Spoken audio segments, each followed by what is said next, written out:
ফোনে যোগাযোগ করছি, কইছে দিমু বাস।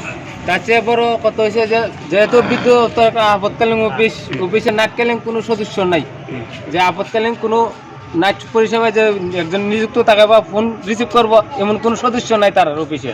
আমরা একদম গেট তালা পাইছি, তখন আমরা কার সঙ্গে আমরা যোগাযোগ করবো? যদি গেটটা খোলা থাকতো বা একটা মানুষ থাকতো যে আপৎকালীন যে একটা ফোন রিসিভ করবো, এমন মানুষ আমরা তার কারো পাইছি না। আমরা যোগাযোগ করবো কার সাথে?